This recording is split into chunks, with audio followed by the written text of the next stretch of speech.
আমার স্বামী একজন মেরিনার, কাজের সূত্রে তাকে দেশের বাইরে জাহাজে থাকতে হয়। আমরা ভিডিও কলে কথা বলি, তবে সে একটু খোলামেলাভাবে দেখতে চায় এবং খোলামেলা ছবি চায়। তাকে এটা দেয়া বৈধ হবে কি না? অজু করার পর বাচ্চার পেশাব হাতে লাগলে কি পুনরায় অজু করব, নাকি শুধু হাত ধুলেই হবে? আজান চলাকালীন সময় নামাজ পড়া যাবে কি না? হাতে বড় নখ থাকলে কি অজু হবে? পর্নোগ্রাফি থেকে কিভাবে বের হয়ে আসবো? বোন যদি তার ভাগের সম্পত্তি তার 3 ভাইয়ের যে কোনো এক ভাইকে দিয়ে দেয়, এতে কি গুনাহ হবে? আমার স্ত্রী ছোটবেলায় কিশোরী বয়সে জামাই বউ খেলতে গিয়ে 3 বার কবুল বলে বিয়ে করেছি, ছোট বয়সের ছেলে মেয়েদের সামনে। সে বিয়ে কি হয়েছে? পর যে মুর্দাকে জায়গায় গোসল করানো হয়, অনেকে দেখি সেই জায়গায় মোমবাতি জ্বালিয়ে রাখে, এটা কতটুকু জায়েজ? নিজ ভাইয়ের সামনে মাথার চুল প্রদর্শন করা যাবে কিনা? জেহরিন ইমাম আপনি লিখেছেন, এখন অনেক মুসলমানের বিয়েতে হলুদের মতন প্রোগ্রাম হয়ে থাকে। ফিতনার আশঙ্কা আমি সেখানে অংশগ্রহণ করিনি।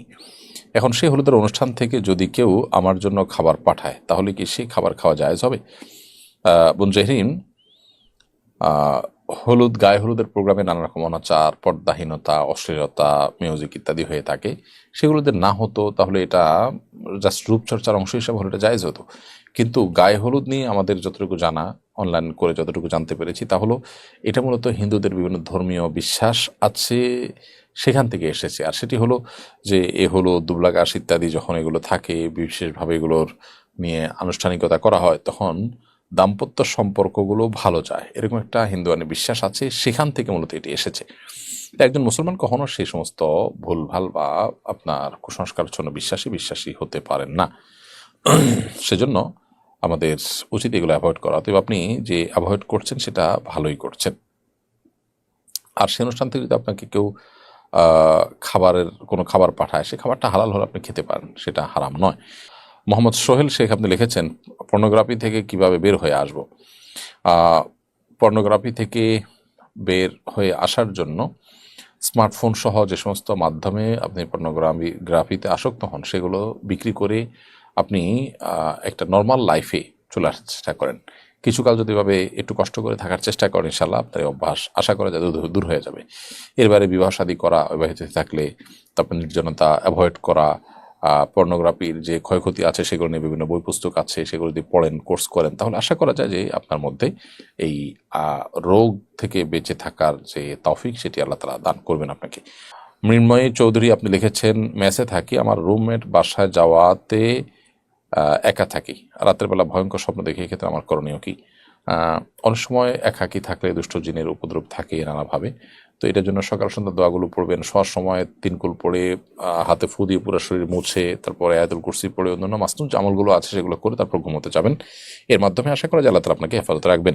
মুসলিম আমুন আপনি আইডি থেকে লিখেছেন, আমার স্বামী একজন মেরিনার, কাজের সূত্রে তাকে দেশের বাইরে জাহাজে থাকতে হয়। আমরা ভিডিও কলে কথা বলি, তবে সে একটু খোলামেলাভাবে দেখতে চায় এবং খোলামেলা ছবি চায়। তাকে এটা দেয়া বৈধ হবে কি না? বোন, এ বিষয়ে উত্তর হলো যে স্বামী স্ত্রী একে অন্য দ্বারা উপকৃত হতে পারবেন এবং একে অন্যের শরীরের যে কোনো অংশ থেকেই তারা তাদের যে জৈবিক চাহিদা আছে সেটা পূরণ করতে পারেন, সেটা দেখার মাধ্যমে হতে পারে।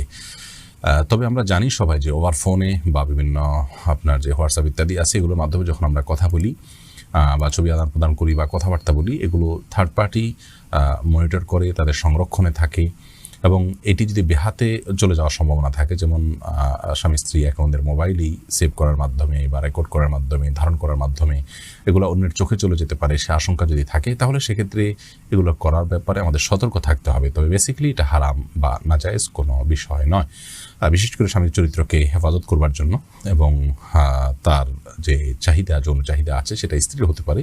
এই জৈবিক চাহিদা এটি পূরণ করবার জন্য তারা এই ভিডিও চ্যাট বা ছবি আদান প্রদান করার কাজটি করতে পারেন। মৌলিকভাবে এটি হারাম নয়, তবে সেজন্য বেহাত না হয় এবং পর্দার খেলাপ না হয়, অন্যরা যেন দেখতে না পায়, তাদের যেন আব্রুর ক্ষতি না হয়, সেদিকটি তাদেরকে খেয়ালে রাখতে হবে। প্রয়োজনে এগুলো সাথে সাথে ডিলিট করে দেওয়া ইত্যাদি এই কাজগুলো করতে হবে।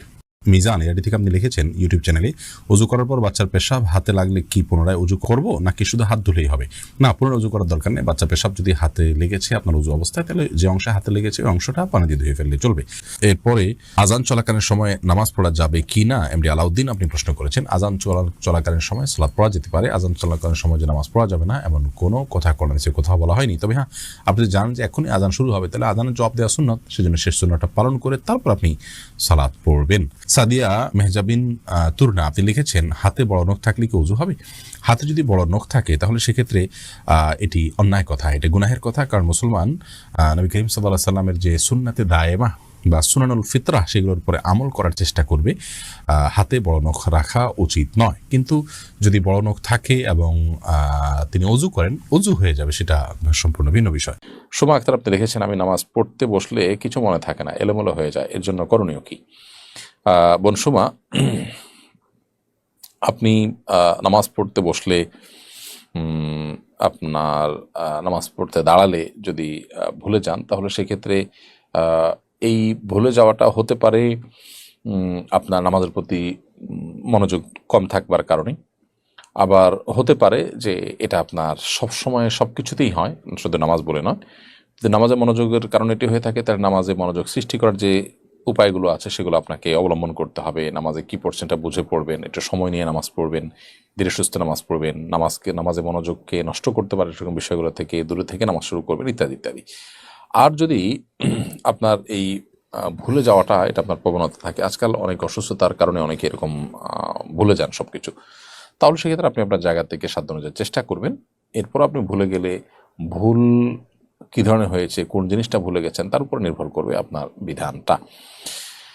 অতএব যদি রাকাত ভুলে যান তাহলে সেক্ষেত্রে তার জন্য আলাদা মাসআলা রয়েছে। তাসবিহ যদি ভুলে যান তাহলে সেটা তো ফরজ ওয়াজিব নয়, অতএব এটা নিয়ে ওয়ারিড হওয়ার কিছু নেই। কোন অংশটা নিয়ে ভুলছেন সেটার জন্য সংশ্লিষ্ট বিধান প্রযোজ্য হবে। কাশফি আখি লিখেছেন, বোন যদি তার ভাগের সম্পত্তি তার 3 ভাইয়ের যে কোনো এক ভাইকে দিয়ে দেয়, এতে কি গুনাহ হবে? না, কোনো বোন যদি তার ভাগের সম্পত্তি 3 ভাইয়ের কোনো এক ভাই দান করে দিতে চান, এটা একান্ত তার ব্যাপার। এরপর সিয়াম আব্রাহাম এআইডি থেকে আপনি লিখেছেন, আমার স্ত্রী ছোটবেলায় কিশোরী বয়সে জামাই বউ খেলতে গিয়ে 3 বার কবুল বলে বিয়ে করেছে ছোট বয়সের ছেলে মেয়েদের সামনে। সে বিয়ে কি হয়েছে? না, সে বিয়ে হয়নি। কারণ হলো দুজন সাক্ষীর উপস্থিতিতে আপনার প্রস্তাব এবং সম্মতি থাকতে হয়। আর ছোট বাচ্চারা তাদের নিজেদের বিয়ে শাদী দিলে সেটা শরিয়া দৃষ্টিকোণ থেকে বিয়ে শাদী হিসেবে গণ্য হয় না। এখানে অভিভাবকদের ইনভলভেশন থাকলে শর্ত সাপেক্ষে সেটি বিবাহ হিসাবে গণ্য হতে পারে শরিয়া দৃষ্টিকোণ থেকে। এরপর এমডি জহুরুল ইসলাম জীবন লিখেছেন, পশ্চিম দিকে পা দিয়ে ঘুমানোর পরে কোনো নিষেধ আছে কিনা, আশা করি উত্তর দিবেন। বাহ্যিকভাবে তো কোনো হাদিসে বা কোনো কোরআনে কোথাও নিষেধ নেই, কিন্তু অনেক আমাকে ওটাকে আদবের খেলাপ মনে করেন, এই জন্য অ্যাভয়েড করতে পারলে ভালো। মুশফিকুর রহমান সাজ্জাদ লিখেছেন, মেসওয়াক ব্যবহারের সঠিক নিয়ম কি? মেসওয়াক আপনি ডান হাতে ধরে ডান দিকে আগে, এরপরে বাম দিকে আপনি ঘষবেন। ঘষার ক্ষেত্রে উপর নিচ বা পাশাপাশি দুই রকমই ঘষার সুযোগ রয়েছে। এমনি মোশাররফ লিখেছেন, মৃত্যুর পর যে মুর্দাকে জায়গায় গোসল করানো হয়, অনেকে দেখি সেই জায়গায় মোমবাতি জ্বালিয়ে রাখে, এটা কতটুকু জায়েজ? সম্পূর্ণ ভুল এবং কুসংস্কার জন্য একটি কাজ। মনে করা হয় যে মুর্দাকে যেখানে গোসল করা হয় সেখানে তার আত্মা ফিরে আসে, সেজন্য সেখানে মোমবাতি জ্বালানো হয়, এটা ভুলভাল কাজ। এরকম কোনো বিশ্বাস স্থাপন করাও ধারণ করাও জায়েজ নেই আমাদের জন্য। খাদিজা আপনি লিখেছেন আইডি থেকে, নিজ ভাইয়ের সামনে মাথার চুল প্রদর্শন করা যাবে কিনা? আপনার আপন ভাইয়ের সামনে যদি আপনি মাথার চুল প্রদর্শন করেন অসুবিধা নেই, সেটা পর্দার খেলাফ হবে না। ফজলুল হক লিখেছেন, রাস্তায় ও ফুটপাতে যারা ব্যবসা করে তাদের আয় কি বৈধ হবে? রাস্তা এবং ফুটপাতে যারা ব্যবসা করছেন তাদের আয় উপার্জন এটা মৌলিকভাবে হারাম হবে না, কিন্তু রাস্তা দখল করে ব্যবসা করছেন সেটা একটা অন্যায় কাজ করছেন, গুনাহের কাজ করছেন, শরীয়ত দৃষ্টিকোণ থেকে একটা খারাপ কাজ করছেন। নবী সাল্লাল্লাহু আলাইহি ওয়াসাল্লাম বলেছেন যে ইয়াকুমুল জুলুস আলা তারিক, তোমরা রাস্তায় বসবে না, রাস্তা দখল করবে না, তো সেই কাজটি আপনি করছেন, পথচারীদের অধিকার নষ্ট করছেন, গুনাহ হবে। কিন্তু সেখানে দাঁড়িয়ে ব্যবসা করার কারণে আপনার টোটাল ব্যবসাটা হারাম হয়ে যাবে না, তবে পদ্ধতিটা হারাম পদ্ধতিতে বা গুনাহের পদ্ধতিতে আপনি ব্যবসাটি করছেন। আর যদি রাস্তা বা ফুটপাতে দাঁড়ানোর জন্য পারমিশন থাকে, অনেক জায়গাতে দেখা যায় যে আপনার যে স্ট্রিট ফুড ইত্যাদির জন্য স্থানীয় সরকার, স্থানীয় প্রশাসন থেকে অনুমোদন থাকে এবং পাবলিকের চলাচলে কোনো ব্যাঘাত সৃষ্টি হয় না, সেরকম যদি হয় তাহলে সেটা জায়েজ হতে পারে। সে ব্যবসার তো হালাল, সে সাথে কাজটাও জায়েজ হবে।